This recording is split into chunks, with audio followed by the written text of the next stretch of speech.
Donc nous demandions au début du banquet comment penser le rapport des langues au gouvernement. Nous avons suivi Rousseau dans sa réflexion entre l'institution de la vérité dans la langue et l'institution des sociétés. Et surtout, nous avons essayé de prendre cette double institution, langue et société, sur le fait. Et la formule est encore de Rousseau. Dans un pays, l'Italie, où la démonétisation de la langue et celle de la politique semblent aller de pair. Nous étions alors confrontés à des formes de dévaluation du langage, le mensonge, bien sûr, mais aussi la blague, l'histoire drôle, qui nous est apparue comme un exemple, un type peut-être, de falsification, de démenti, de négation. Nous avons alors demandé, au regard de la description de la situation présente, requalifiée après Carlo Ginzburg de césarisme et bien décrite en termes d'infantilisation par Tocqueville, ce qu'il pouvait en être encore aujourd'hui des vérités de fait. L'effacement du passé, la liquidation des preuves, marquait un propre du totalitarisme, selon Hannah Arendt, mais on en retrouve aujourd'hui des formes actuelles dans le césarisme.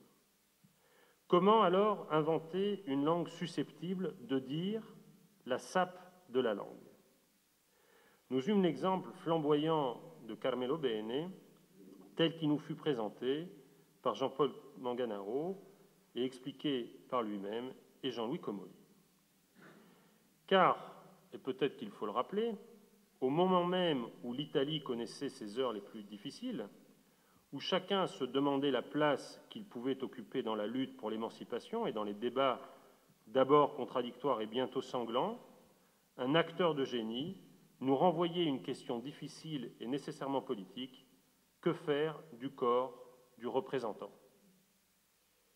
Nouveau paradoxe du comédien, plus le corps du comédien, plus le corps de l'acteur prend de la place, plus le spectateur est exclu. Ne pourrait-on pas voir là-dedans une leçon politique? Il semble que la leçon de Carmelo Bene et son rapport à la situation actuelle soit possible.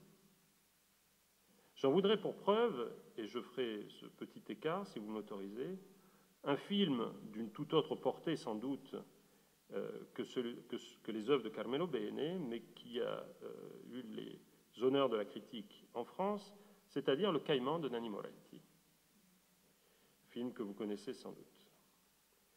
Le Caïman de Moretti pose une question qui s'est plus tard posée en France: le cinéma peut-il être encore, dans la mesure même où il est un art politique, un art populaire? Et par art politique, il faut entendre un art qui traite de la politique et non pas seulement du politique, un art qui plonge dans les difficultés de la démocratie contemporaine et de ses falsifications. Moretti est convaincu dans ce film de la possibilité d'un cinéma de la politique, et Le Caïman permet de distinguer, me semble-t-il, et si on a en tête les explications de Jean-Louis Comolli à propos de Carmelo Bene, les difficultés qui s'opposent à un tel cinéma politique. Ce ne sont pas seulement des difficultés de fait, la pression des studios, les difficultés qui s'opposent évidemment à toute entreprise de ce genre, les compromissions diverses, les désintérêts du public. Non, il s'agit d'une difficulté de droit. Comment, se demande Moretti dans ce film, montrer Berlusconi? Et comment le montrer politiquement?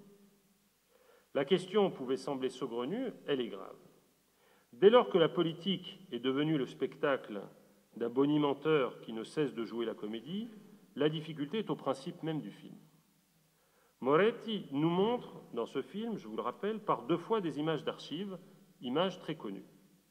C'est d'abord la grande séquence, la grande scène du Parlement européen, lors de laquelle le chef, disait Roberto, le président du Conseil, invite un parlementaire allemand, Schulz, à être le figurant dans un film sur la Seconde Guerre mondiale, dans lequel il assurait le rôle de capot. Il se trouve tout simplement que le sénateur allemand lui avait adressé une objection. Tout est significatif, évidemment, dans cet exemple. La violence de l'intervention, son arrogance, mais surtout la conviction, développée par le président du Conseil que les hommes politiques ne sont que des figurants d'un film dont il est le producteur.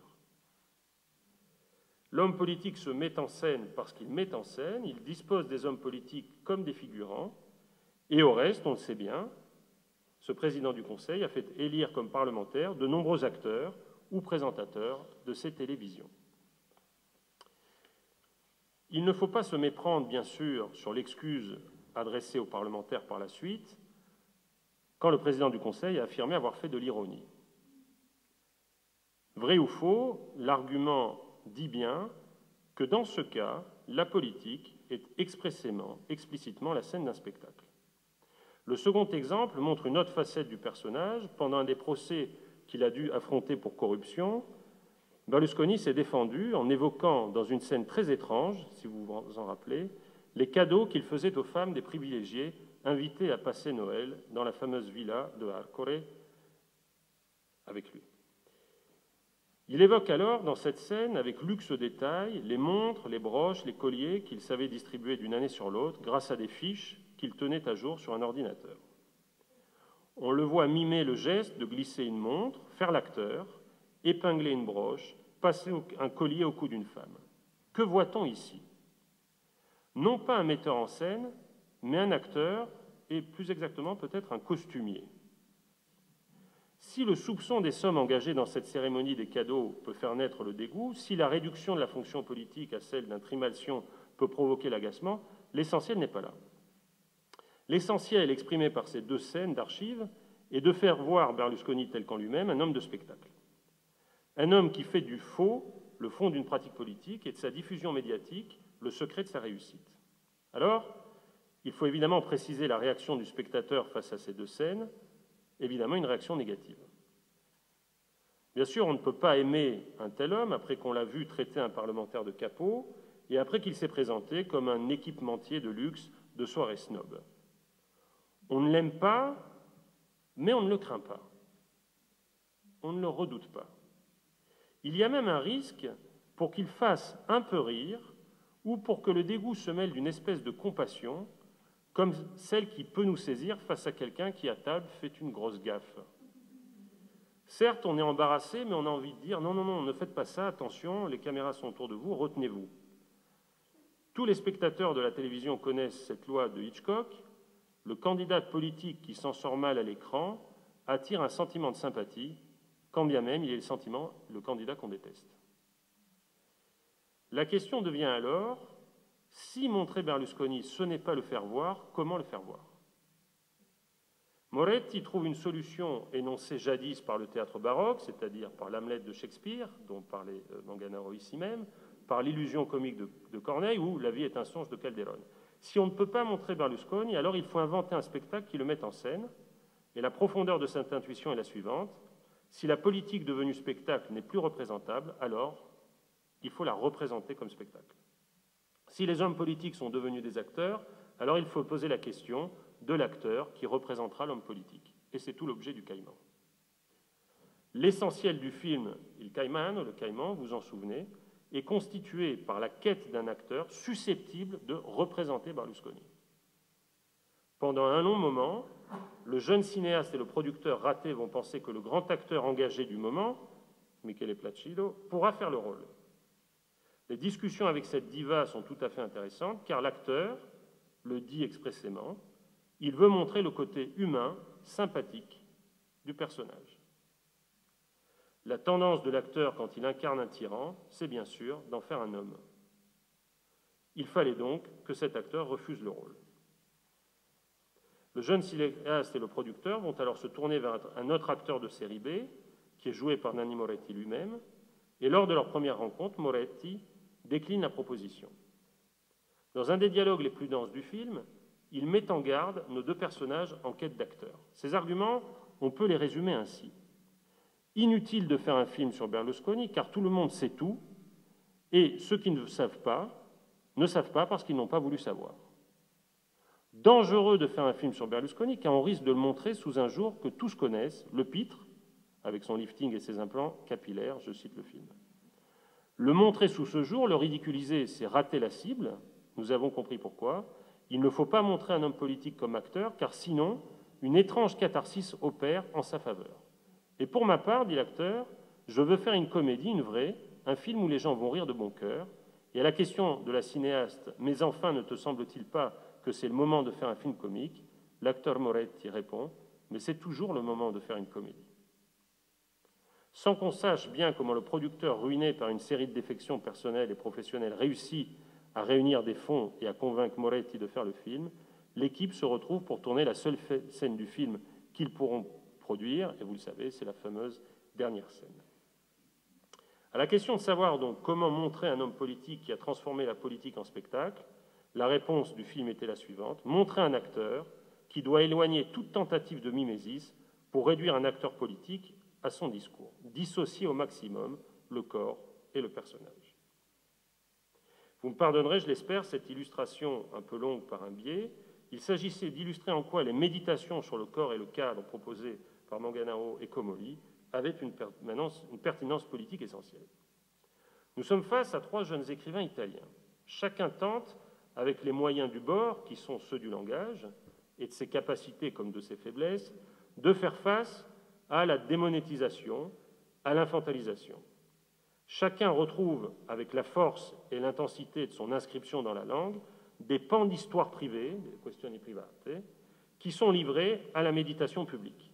Roberto Ferrucci, avec son roman d'amour, c'était ton expression, qui a pour fond le Giotto meurtrier de Gênes, Silvia Bonucci, avec À distance di fuga, qui évoque un personnage qui se met à distance d'elle-même, pour employer le vocabulaire de l'éthologie, pour éviter la souffrance qui lui a été infligée par l'histoire, et Giorgio Vasta, qui évoque l'année 78 à travers le filtre de l'enfance de jeunes Siciliens qui s'inventent un destin de combattant et s'en imposent la discipline.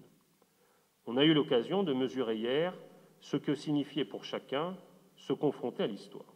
Nous avons aussi mesuré les différentes stratégies du straniamento, de l'étrangement.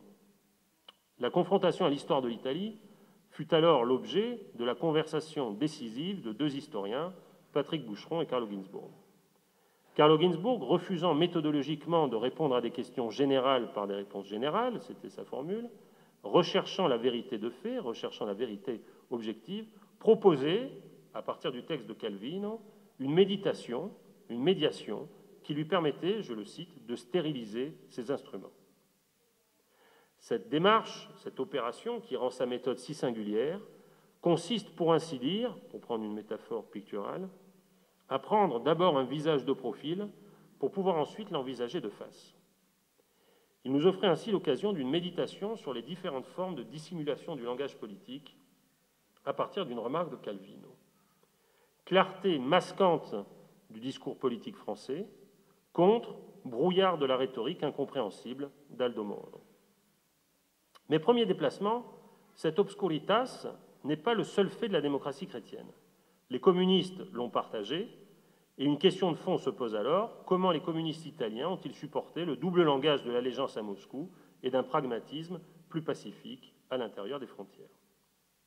Il semble donc que le brouillard et le brouillage soient des deux côtés, et on ne peut pas s'empêcher de penser que la difficulté propre à l'Italie de faire la lumière sur les événements les plus tragiques de son histoire n'entretienne pas quelques liens avec ces effets de brouillage. L'historien indiquait alors un autre niveau de difficulté qui va nous occuper. Ce qu'on pourrait appeler la paléonymie, les vieux noms, l'usage des vieux noms, du vieux langage. Carlo offrait alors deux exemples décisifs de ce problème. D'abord, le lapsus du pape qui voulait rendre hommage aux Juifs en les appelant nos frères aînés, alors que cette formule signifiait que les frères aînés doivent servir les cadets. Ce lapsus du pape n'eût pas été si significatif s'il n'avait indiqué un problème cher à l'écrivain, celui qui consiste à découvrir derrière la notion de vérité historique le schéma qui font des chrétiens la vérité d'Israël. Mais il y a une autre figure de la paléonymie, il y a les vieux noms de la lutte et les vieux noms de l'oppression. Y a-t-il quelque pertinence à parler de fascisme pour indiquer la réalité actuelle de l'Italie? Si toutes les précautions d'usage sont prises, la question du fascisme ne doit pas désigner une résurgence, mais plutôt une nouvelle forme d'oppression. Or, elle partage sans nul doute des traits de comparaison avec le fascisme, et notamment, ce fut l'objet d'une discussion, la notion d'infantilisation. Il y a donc, je le cite, un futur du fascisme ou des futurs du fascisme.